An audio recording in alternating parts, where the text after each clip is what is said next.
oturum başkanlığını yapmak üzere doçent doktor Mehmet Metin Kurt hocamızı hazırlığını bekliyor. Hocam.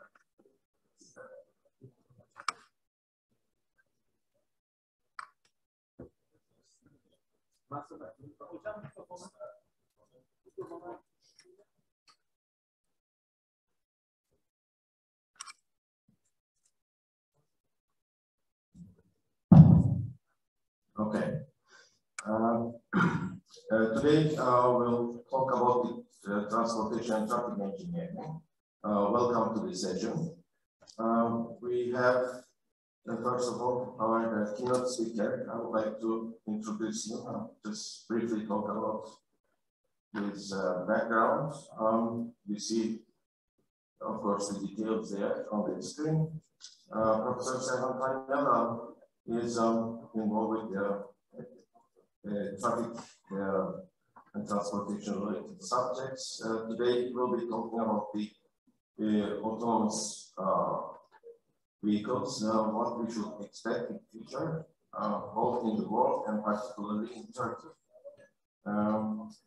Without extra explanation, I would like to invite Professor Serhan Tanyel to deliver his keynote speech.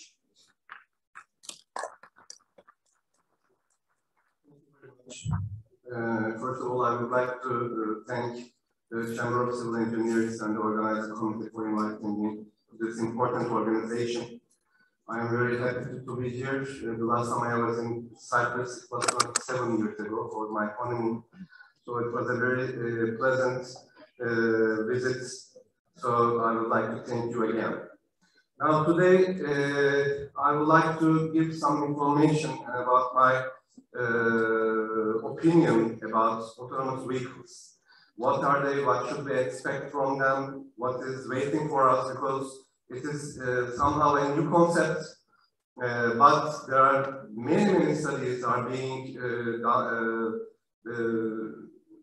done and presented in the literature. The first time that we have mentioned about this subject, it was 2010. There were very limited studies at that time, no studies in Turkey, but after 2015, especially 2020, we see that an enormous increase in literature about autonomous vehicles and their implementation in our daily life. Now, the layout of my presentation includes these headlines: the transportation concept, urban development, transportation relation, autonomous vehicles. What do we expect from autonomous vehicles, especially from capacity point of view? I will try to give you some information about that. And what are the threats and opportunities that autonomous vehicles will bring us during this time? First of all, I would like to give some brief description of transportation, what it means today. As transportation is defined as the displacement of physical unit from a starting point to a destination, or the transfer of cargo and passengers from one place to another. Today, not only physical elements are the subject of transportation, but also the transportation of information and images between 2 points has made it necessary to expand the definition. So this is what we just we should take a baseline for autonomous vehicles. And we can say that from Associate Professor Muzaffer Bakır's definition, if I can translate it in English properly or not, I don't know, but in this context, transportation can be defined as the activity of transporting people and their goods, raw or processed, and services needs information and images from one point to another by various means, which are all included, we should discuss or use for developing systems that involves autonomous vehicles.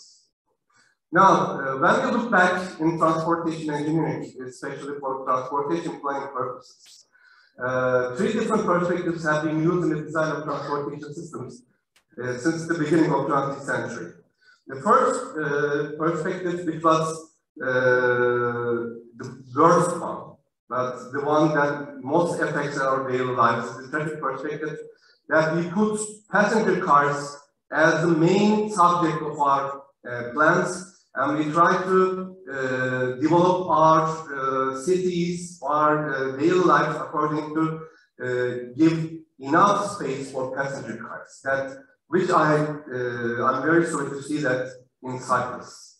Yeah, you are still working using unfortunately traffic perspective. The second one, the mobility perspective, it was discussed, and most of the transportation master plans are developed according to this perspective. The movement of passengers or goods are main objectives. But today, I think the first time we just mentioned about accessibility was 2006 or 2007, if I'm not wrong, that we started to use it in Turkey.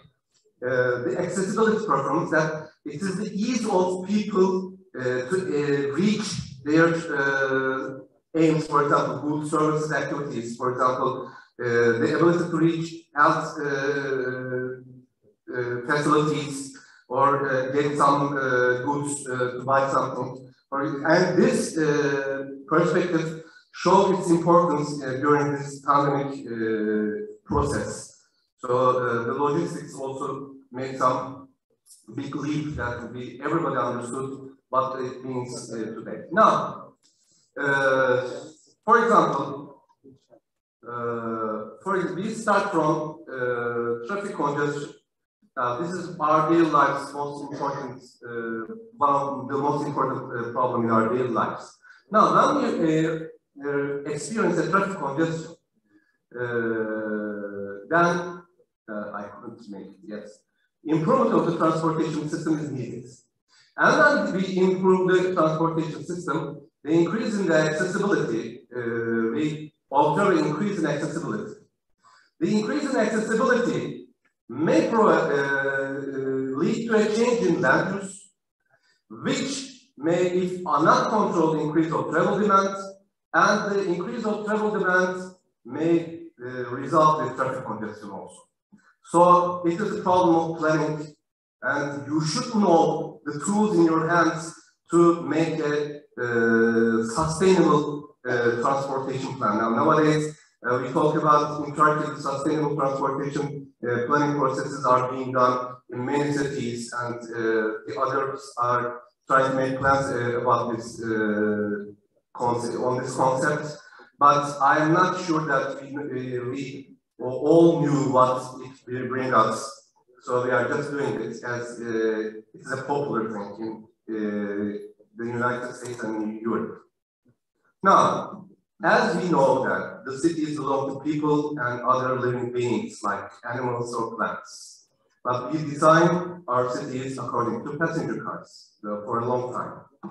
If plans are made by not only transportation plans but urban design plans, if plans are made by considering the transport land use relationship, human-friendly, environmental livable cities can be obtained. But if we design cities for automobiles, we will achieve an environment where environmental pollution reaches incredible rates, traffic jams are constantly experienced, and people are unhappy. That we all know now today. Now, in this concept, autonomous vehicles may provide you some important tools, but it is the matter of how you use it. So we should understand the outcome, the threats, the opportunities, what they will bring us. Now, an autonomous vehicle can be defined as a vehicle that can transport the vehicle from one point to another without human intervention or remote control. Autonomous vehicles are thought to be able to detect certain dangerous situations in traffic faster than humans and react more quickly. As a result of all this, the use of autonomous vehicles is expected to achieve increased motorway and intersection capacities, reduce accident numbers, increase in time, fuel, and energy efficiency, and so on. But these are the benefits that we expect. It is not a new concept, although we just mentioned it for the last 1.5 decades, but researchers or scientists started to think about autonomous concept in 1925, early 20th century. Now, about 100 years long, we reached a point that this dream may come true. We also experience it or see it in different countries. Now, in literature, the 6 types of autonomous vehicle automation are defined. The first one, the 0 one, then there is no automation, that everything belongs to the driver and driver decides to do everything and control everything and etc. Now we try to reach the number 5 where there is full automation. And our studies are mostly focused on the full automation concept, and the results I will present here accepts that all autonomous vehicles are full automated vehicles, but they use the roads with human drivers. So it is the near future we will expect that. Now, for more efficient use of autonomous vehicles, 5 communication types are defined in the literature. The first one is vehicle-to-vehicle, especially from autonomous vehicles to autonomous vehicle communication, vehicle-to-network, vehicle-to-infrastructure, vehicle-to-pedestrians that we can briefly discuss along the way, and vehicle-to-everything that nowadays all the researchers are trying to do something about this one. Now, I must mention that autonomous vehicle concepts are mostly researches on autonomous vehicles are mostly done by electrical or computer engineers or automotive engineers. But as civil engineers, we design roads, we design intersections. We should know the outcomes of autonomous vehicles, what they will bring us. Now, this is a graph from Whitman, one of his studies in 2022. Previous research has mentioned that we expect to see autonomous vehicles in fully functional in traffic about 2030, but recent findings have shown that we should shift it at least 10 years. Now you can see that at 2010, there is nearly no autonomous vehicles on the road expected. About 2040, about 20%, but in 2050, we should realize the effect of autonomous vehicles on roads. And by 2080, all the vehicles may be turned as autonomous vehicles. Full automated vehicles will use all the roads. Now, the potential impacts of connected and autonomous vehicles are wide-ranging. These include but are not limited to the following broad subject areas: safety and unplanned incidents, travel demand and car ownership, emissions, air quality and global climate change, route planning, choice and in-vehicle navigation, accessibility, travel choice and social inclusion, provision of data for network applications and strategic planning, and link capacity, junction capacity, and network service levels. They will affect in one way or another, or both it may affect positively or negatively, as we will see as we go on. Now, I would like to talk briefly about the safety concept. When fully automated vehicles arrive and start to be used in our roads, we expect less traffic accidents, especially the accidents that involve injuries or deaths. This is our expectations. Numeric sensors, lidars, and etc. are used in the design of driverless vehicles. In addition to technologies, many mathematical algorithms which are constantly developed and tested especially for the prevention of traffic accidents. For example, all newly manufactured vehicles will soon have a new system to ensure that speed limits are obeyed in Europe. Now, this is arriving. It's somehow 3 or 4 type of automation, if I'm not wrong. But from the news, we know that especially we are just more aware of Tesla. There are various accidents happened, and it shows that the autonomous vehicles should be developed, continuously developed. Reasons about the shift in about 10 years is that technologies are still in development. There are serious concerns, especially with night driving. In a webinar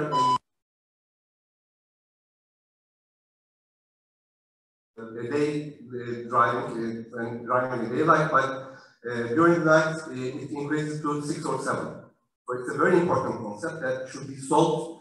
So that was the reason that the participation of driverless vehicles in traffic will be achieved later than 2020. Now, I would like to give, as civil engineers, we should, as I mentioned before, we should know about what will be the capacity. Communication systems like vehicle-to-vehicle, vehicle-to-infrastructure, or vehicle-to-everything may provide significant increase in capacity and improvement in performance of the highway network. However, in case of using roads with human drivers, safety will come to the fore and the expected capacity may not be reached. And in some cases, it may even lead to decreasing capacity. You will see that there is a threshold between safety and high capacity. So we should decide how to use the autonomous vehicles. Now, we made 3 different studies on different types of transportation facilities. The first one is the uninterrupted flow, the effect of the autonomous vehicles on uninterrupted flow, which we define as the freeways or intercity highways, and there are very limited number of at-rate intersections or no at-rate intersections. We call it as an uninterrupted flow. And for as a recent study in the United States, we can see that the capacity of a lane,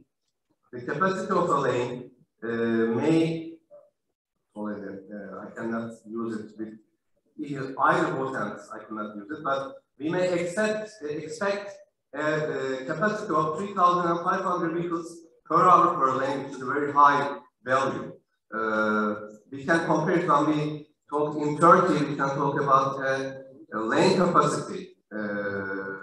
Saturated lane value is about 2,200 or 2,500 vehicles per hour. It is somehow a 1,000 vehicle increase that we may expect. In the United States, 9 kinds of driving behavior defined for autonomous vehicles. 9 different driver behaviors are defined for autonomous vehicles that autonomous vehicles can use. The first one is the most cautious behavior, very slow, very cautious,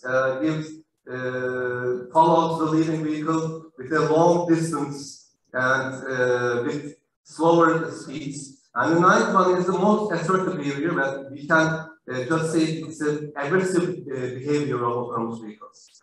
The 5th one is the default parameter, which is very close to the human behavior. Humans which use roads, obey all the rules, and drives, I can say, perfect, we can say, if there is a person, something like that. Now, first of all, we may define the headway value, change in headway values. You can see that this graph shows the headway values of human drivers, and the other all gives the relation between autonomous vehicles. You can see that the range of headway values in the range of human drivers is very high. But for autonomous vehicles, they are very close. So we can say that the autonomous vehicles are more drive deterministically. So we can control it. So we may use autonomous vehicles to control the traffic much more efficiently. Now, our studies have shown that when we use the first line shows the most cautious driving ability of autonomous vehicles. You can see the penetration rates in the first row of the table, and for the last row of the table, we can see that the assertive driving behavior of autonomous vehicles. For the first, second, and third driving behaviors of autonomous vehicles, you can see that there is a decrease in capacity of the roads. This is because you tell autonomous vehicles that you should drive more slowly, you should give more space with the leading vehicle, so you can use a more safe driving. You can make a more safe driving. This is an important tool. We understand from here that if we use a vehicle infrastructure system, communication system, you can tell all the autonomous vehicles that we try to control the speed of the road, we try to control the dangerous driving of other human drivers. So you should use the first, second, or third option. Just follow this driving behavior. And although we may have a decrease in capacity, we may have a safer road, so we can decrease the accidents also. And what will be the highest capacity that we can expect from autonomous vehicles? As you have seen that 3,500 vehicles per hour is expected in the United States. From the graphic, you can see that our research has shown that it's a possibility when we have got a 75% of market penetration of autonomous vehicles in the system, we may reach that capacity, but our calculations have shown that we can expect 4,500 vehicles per hour per lane. It's a very high capacity. It has got other concerns. You can pass from a first section 4,500 vehicles, and the problem is where do you distribute them? It is the main problem, one of the main problems. So, but this is a limit that we can use in our future studies. The second facility that we searched in our studies, the effect of autonomous vehicles on capacity of signalized intersections.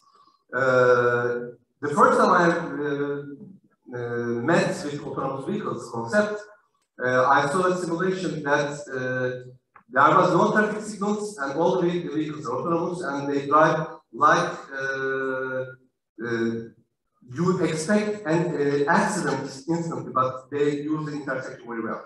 So I think that we should understand the concept of unsynchronized intersection. What should we expect from it? Now, for unsynchronized intersections, one of the most important parameters is the critical gap of drivers on the minor road that should try to enter the main roads. You can see that the middle one, this one, is the critical probability distribution of critical gaps of human drivers. This one, probability distribution of critical gaps of driver behavior 1. And these are the driver behavior 5 and driver behavior 9 critical gap values.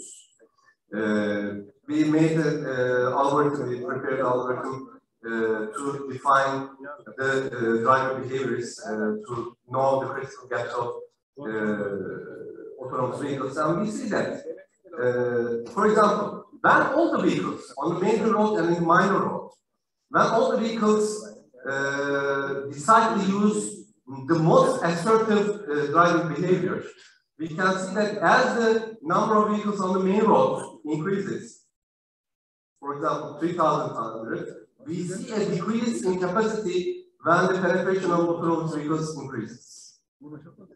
So, but when we accept a cooperative manner, for example, not all the autonomous vehicles use most assertive behavior, but some of them use cautious behavior, some of them use like a normal human driver. We see an increase in capacity, a significant increase in capacity. So we by now know that autonomous vehicles cannot use a constant driver behavior. According to the traffic situations, according to the nature of the leading vehicle, autonomous vehicles should choose or may choose a different driving behavior to improve safety and to have a better capacity of intersections. And this is the service delay, which is an important delay for minor vehicles.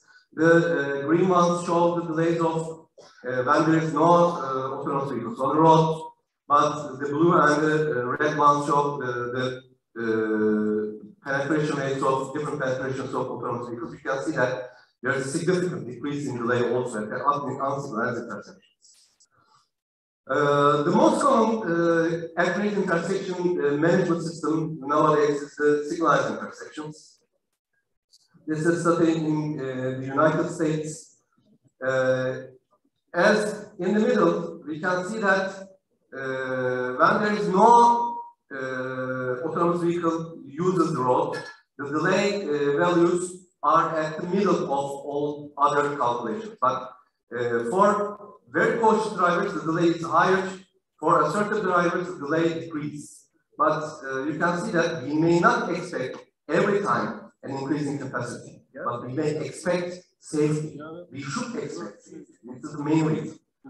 Now, this is a graph from one of my articles. This is a graph that shows when we have autonomous vehicles, but there is no communication. Not with other vehicles, not with the system, but all autonomous vehicles use their algorithms. We may expect a decrease about 10 seconds in capacity, in delay also. So it may provide some improvements in the performance of synchronized intersections. Now, this is interesting finding. Now, the comparison of human drivers and autonomous vehicles for acceleration and deceleration of vehicles. We have the information about 16 human drivers, their acceleration and deceleration properties at a synchronized intersection, a traffic signal. You can see that the blue and the purple, these are the defined autonomous vehicles, the upper and the lower limits of acceleration and deceleration values. For deceleration, their behavior are very close to human drivers, but for acceleration, they accelerate more slowly, takes time, but human drivers accelerate very more rapidly. So this is another important result that we obtained in our studies. I don't know if you know, in Australia, Rahmi Akçi, a researcher called Rahmi Akçi, a very important traffic engineer, has defined 5 types of driver behavior. The first one is the most aggressive one, and the 5th one is the most very slow driver behavior. The 3rd one is a normal driver, you can say that. From the graph, you can see that when drivers are very aggressive or aggressive, the yellow one shows the aggressive driver behavior. It's somehow these concepts are confused, but the yellow and blue one, the cross blue one, it defines the aggressive or very aggressive driver behavior. You can see that there is an increase in delay when the market penetration of autonomous vehicles increase. But for normal vehicles, the green one, we obtain the most improvements when all the human drivers also obey the driving rules. So this is another concept that we can use to regulate the traffic and to increase the safety and to decrease the effect of aggressive drivers. Although the models show that when driver aggressiveness increases, the capacity increases and delay decreases, but the probability of traffic accidents increases. So our first concept should be to decrease traffic accidents. Now, what are the threats of autonomous vehicles? This is the main thing that all the researchers around the world are afraid of. In increasing car ownership, not only increasing car ownership, the increase in the usage of passenger cars. For example, you go to your work with your autonomous vehicle, and you can tell your autonomous vehicle that it should return to the house and park itself, and then at the evening, you can tell it also to come and pick you up and then return back to your house. You may not use a public transportation system. This is the main threat of autonomous vehicles that we should know, and this is why the concept of autonomous vehicles should be very well understood by transportation planners. And another concept is enforcement of regarding pedestrians. In most cases, in some researchers, they say that variable systems you should carry a variable code that autonomous vehicles will detect you. I believe that as you pay a lot of money to improve autonomous vehicles, the autonomous vehicle should see you, even though you do not have a cell phone in your hand. Okay? Because it's for the main concept is to provide safety. So as pedestrians, we should not just adjust ourselves for the autonomous vehicles. Autonomous vehicles should adjust themselves for people. It is my opinion, of course. And what are the opportunities? If we can increase capacity with driverless vehicles, we can provide less space for the road and more space for pedestrians and bicycles. So more green and for more opportunities for bicycles and pedestrians, and more green cities we may obtain. We can increase access opportunities for the elderly and disabled people. Of course, it should be planned very well also. We can use it for public transport in small settlements or campuses, which are being done in Europe. And I think in some technical university campus in Maslak, there are some studies on that. We can reduce the environmental impacts of transportation, reduce the capacity increase, reduce fuel consumption, emissions of air polluting gases due to delays. Driverless vehicles will be largely electric or hybrid. It's a positive result for the environment, but we should not forget that even electric vehicles pollute the environment. These are passenger cars also. This is a threat for also. And this shows that an optimization needs to be made when we try to use autonomous vehicles, when we accept autonomous vehicles in our lives. Now, autonomous vehicles are the main concept today, but in near future, we will face flying cars. It is not very far away. I think, if I am not wrong, a flying car is accepted to be used in traffic in some European countries, and some of them are on sale, and some of them are being developed. For example, Boeing was working about 3 prototypes of flying vehicles. And today you can see some, read some news about delivering goods by using drones or etc. So urban air planning is one of the main concepts that we will face in near future. And I'm very afraid to see a city like this. You see, we may not, if we do not control these developments, we may observe some traffic congestion not only at ground level but in different levels of cities because of flying vehicles. This is a scene from the movie Fifth Element, if you remember, if you have watched it also. Thank you for listening, for your patience.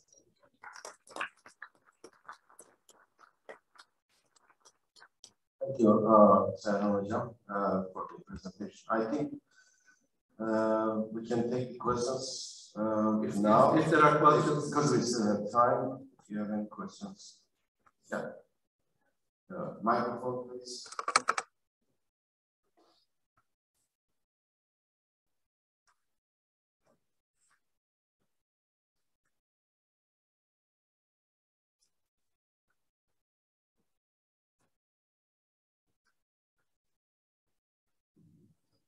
So I think autonomous vehicles cannot be seen as a single solution for the transport system, but for smart cities or for smart living, the use of individual transportation will have to be rethought.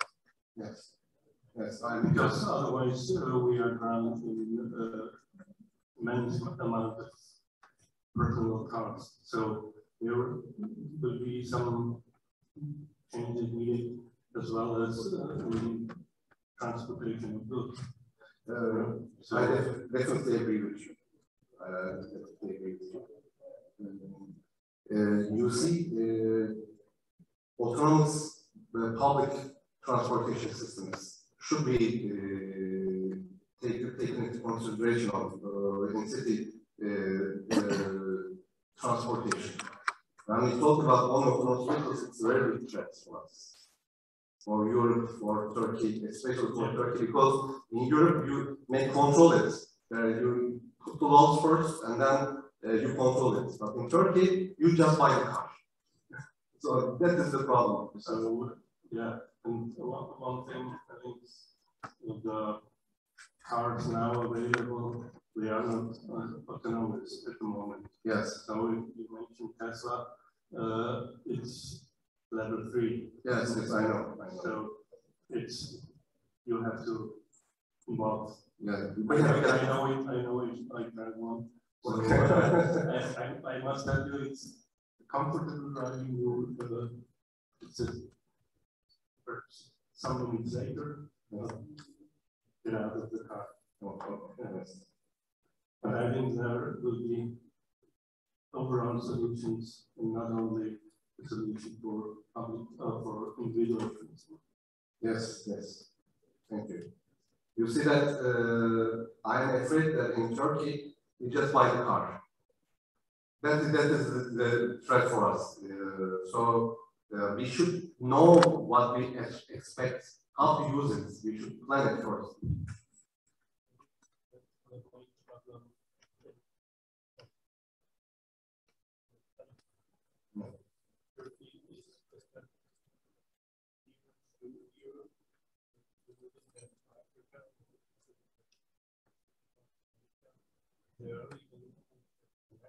Yes, yes.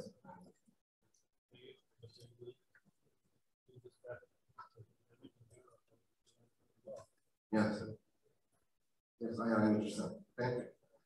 Thank you for a very interesting presentation. I mean, as you said, even you will have some clear picture by 2050 how they are going to perform on the roads with automatic vehicles. I mean, what is your thoughts about these vehicles, particularly in some part of the world which are very populated and heavily congested, for example, like India, China, Brazil, Egypt, Indonesia?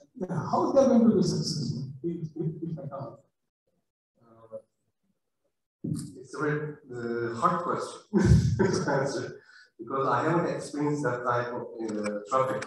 I just watched three videos about those, but the first video, the simulation I have watched, it was very close to that type of driving in India or something like that. But I think that if we use autonomous vehicles, it may provide you, if used properly, may provide you to regulate the traffic and control the traffic and force human drivers to obey the rules. But in Turkey also, we sometimes come across with some problems. We see that only a human driver can solve. So in near future, I'm not sure that an autonomous vehicle should drive along all the roads around the world by itself. Intervention of that driver should be needed for a long time. So to control the vehicle, to decide when the vehicle cannot decide. As I say, it's although the market penetration rate is expected by 2040s, but still there should be important developments along the way. You'll see, we talk about the car following model. It was a very simple one, the Forbes model, but today some developers use intelligent driver model that was most recently defined in the literature, which is more effective than we try to use in our studies also. But they should also be improved. And as I mentioned that you should not expect one type of driving from autonomous vehicles. Autonomous vehicles should decide dynamically what they should do during the road. So it is not always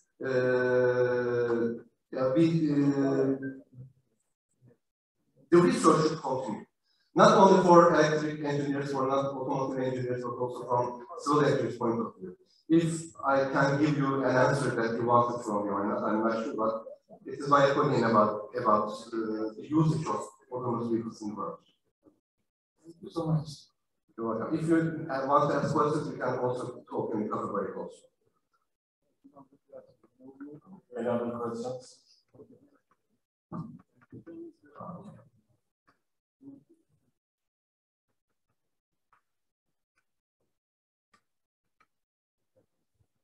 So thank you very much for this very interesting presentation.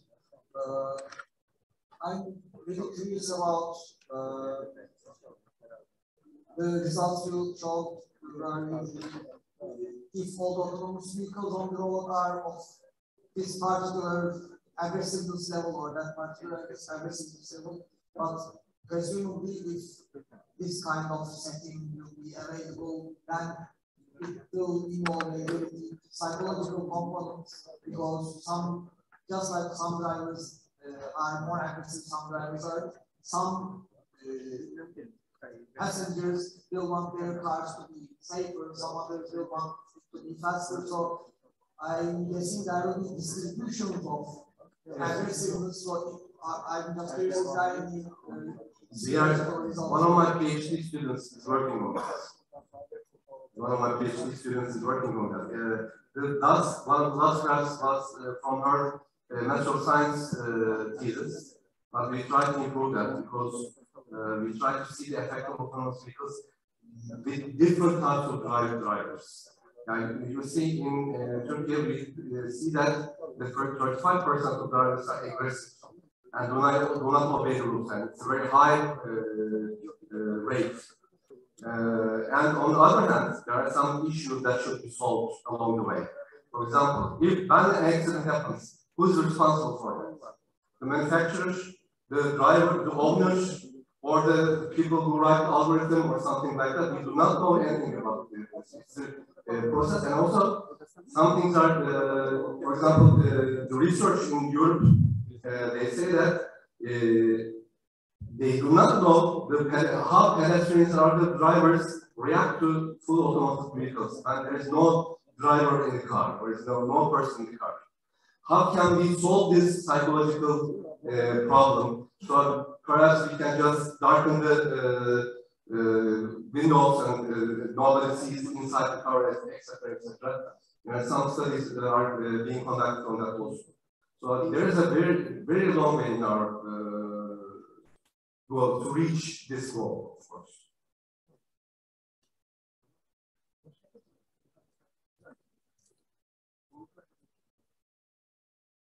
Well, if you have any questions after we finish the session, then we can continue with that. I think we have certificates provided to you. Ana konuşmacımız olan Profesör Doktor Serhan Tanyel'in plaketini vermek üzere TMMO'da İnşaat Mühendisleri Odası Sakarya Şube Başkanı Sayın Serhan Tanyel.